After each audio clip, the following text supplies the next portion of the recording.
ওয়ালাইকুম রহমতুল্লাহ। নবম এবং দশম শ্রেণীর প্রিয় শিক্ষার্থীরা কেমন আছো? সবাই আশা করি অনেক ভালো আছো। তোমাদের জীববিজ্ঞান বইয়ের দেখো আমরা 14 নম্বর পৃষ্ঠায় রয়েছি। অনুশীলনী প্রশ্ন দেওয়া আছে, সংক্ষিপ্ত প্রশ্ন, একটা রচনামূলক প্রশ্ন এবং বহু নির্বাচনী একটা সৃজনশীল প্রশ্ন দেওয়া আছে 14 এবং 15 নম্বর পৃষ্ঠায়। তো এগুলোর সমাধান আমরা দেখব। তো শুরুতে দেখো বলা হয়েছে যে জীববিজ্ঞান শিক্ষার গুরুত্ব কী। তো আনসারটা দেখাচ্ছি তোমাদের। তো বিজ্ঞানের অন্যতম একটি মৌলিক শাখা জীববিজ্ঞান। তো নিচে জীববিজ্ঞান শিক্ষার গুরুত্ব উল্লেখ করা হলো। 1 নম্বর গুরুত্ব, উদ্ভিদ ও বিভিন্ন প্রাণী সম্পর্কে জ্ঞান লাভ করা যায়। জীববিজ্ঞান শিক্ষার মাধ্যমে জীবদেহের বিভিন্ন অংশ ও অঙ্গের গঠন সম্পর্কে ধারণা লাভ করা যায়। জীবদেহে সংগৃহীত বিভিন্ন রাসায়নিক কার্যক্রম সম্পর্কে সুস্পষ্ট ধারণা লাভ করা যায়। 4, জীবের সামগ্রিক অর্থাৎ পুষ্টি গ্রহণ প্রক্রিয়া কিভাবে ঘটে তা জানা যায়। 5, প্রতিটি জীব কিভাবে নিজেকে পরিবেশের সঙ্গে খাপ খাওয়াচ্ছে সে সম্পর্কে জানা যায়। 6, জীবের প্রজনন সম্পর্কে সুস্পষ্ট ধারণা লাভ করা যায়। 7, জীবের চলাফেরায় স্নায়ুতন্ত্র কিভাবে পেশি চালনা করে তা জানা যায়। 8, এটা দিতে পারো।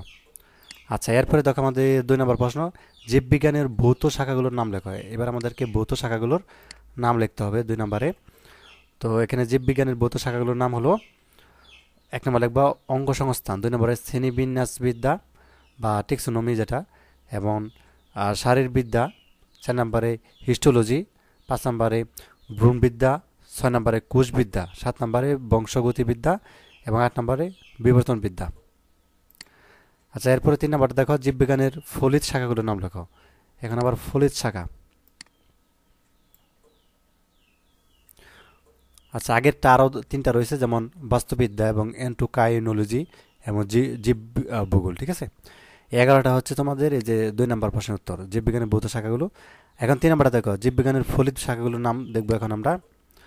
তো জীববিজ্ঞানের ফলিত শাখাগুলো হচ্ছে জীবাশ্ম বিজ্ঞান, 2 নম্বরে জীব পরিসংখ্যান বিজ্ঞান, 3 নম্বরে পরজীবীবিদ্যা, 4 নম্বরে মৎস্যবিজ্ঞান, 5 নম্বরে কীটতত্ত্ব, 6 নম্বরে অণুজীব বিজ্ঞান, 7 নম্বরে কৃষি বিজ্ঞান, 8 নম্বরে চিকিৎসা বিজ্ঞান, জিন প্রযুক্তি, প্রাণ রসায়ন, পরিবেশ বিজ্ঞান, সামুদ্রিক বিজ্ঞান, বনবিজ্ঞান, জীব প্রযুক্তি, ফার্মেসি, বন্যপ্রাণীবিদ্যা এবং বায়োইনফরমেটিক্স।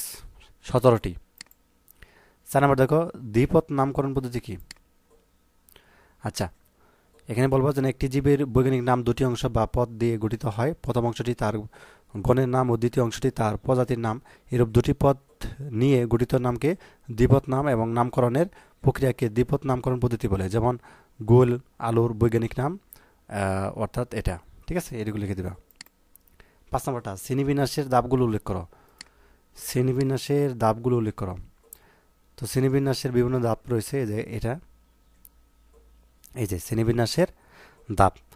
একটা হচ্ছে জগৎ, তারপরে কি আসবে পর্বত, তারপরে শ্রেণী, তারপরে বর্গ, তারপরে গোত্র, তারপরে গণ, তারপরে প্রজাতি। ঠিক আছে, এই কয়েকটা ধাপগুলোর নাম লিখে দিবা। রচনামূলক প্রশ্ন একটা দেওয়া আছে, জীবের শ্রেণীবিন্যাসের প্রয়োজনীয়তা কি। তো তুমি লিখবা যে বিশাল বৈচিত্র্যময় জীবজগৎকে সহজভাবে অল্প পরিশ্রমে এবং অল্প সময়ে সঠিকভাবে জানার প্রয়োজনীয় তাগিদে জীববিজ্ঞানের একটি স্বতন্ত্র শাখা হিসেবে গড়ে উঠেছে শ্রেণীবিন্যাস বিদ্যা। তো জীবের শ্রেণীবিন্যাসের প্রয়োজনীয়তা নিম্নরূপ।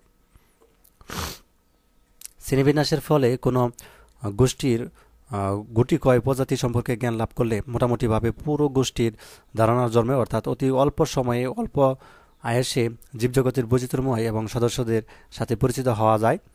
2, প্রতিটি জীবের দল উপদল সম্বন্ধে জ্ঞান আহরণ করা যায়। 3, বিভিন্ন প্রকার জীবের পারস্পরিক সম্পর্ক এবং সাদৃশ্য বৈসাদৃশ্য নির্ণয় করতে শ্রেণীবিন্যাসের প্রয়োজন হয়।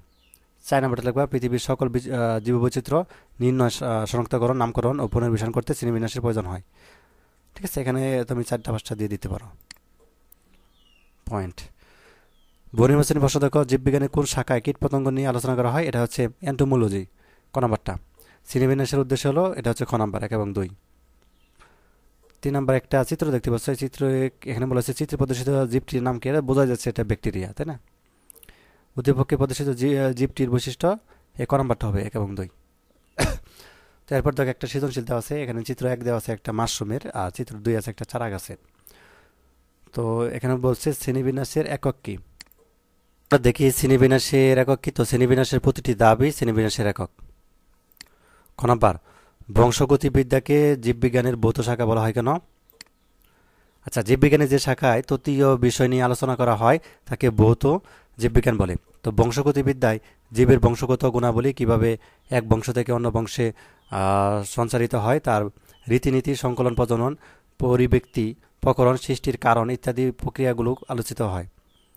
এই প্রক্রিয়াগুলো প্রতিটি জীবের জন্য অতি গুরুত্বপূর্ণ এবং এগুলো সবই বংশগতিবিদ্যার তদীয় বিষয় বলি। এ কারণে বংশগতিবিদ্যাকে জীববিজ্ঞানের বৌদ্ধ শাখা বলা হয়। গ, চিত্র 2 এর উদ্ভিদটির নামকরণের ক্ষেত্রে কিভাবে তুমি ধারাবাহিকতা বজায় রাখবে ব্যাখ্যা করো। আচ্ছা, চিত্রের 2 এর উদ্ভিদটির নামকরণের ক্ষেত্রে ধারাবাহিকতা বজায় রাখতে আমি নিচের বিষয়গুলো অনুসরণ করব। আচ্ছা, উদ্ভিদটির নামটি হবে দ্বিপদী। তো প্রথম পদে থাকবে গণের নাম এবং দ্বিতীয় পদে থাকবে প্রজাতিক নাম। 2, নামকরণে অবশ্যই ল্যাটিন শব্দ ব্যবহার করব। 3, গণনামের প্রথম অক্ষর বড় হাতের এবং প্রজাতিক নামের সব অক্ষরই ছোট হাতের ব্যবহার করব। চিত্রে 1 এর এবং 2 এর মধ্যে কোন জীবটি অধিক উন্নত, কারণ সমূহ বিশ্লেষণ করো।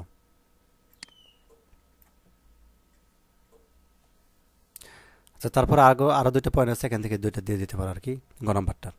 আর এই গ নাম্বারটা হচ্ছে লেখবা এভাবে: উদ্ভিদকে উপস্থিত চিত্র 1 এর উদ্ভিদটি হলো মাশরুম, যা একটি মৃতজীবী, এবং চিত্র 2 উদ্ভিদটি সপুষ্পক অর্থাৎ গুপ্তবীজী এবং দ্বিবীজপত্রী উদ্ভিদ। উদ্ভিদ দুটির মধ্যে চিত্র 2 এর উদ্ভিদটি অধিক উন্নত, এর কারণ নিচে বিশ্লেষণ করা হলো।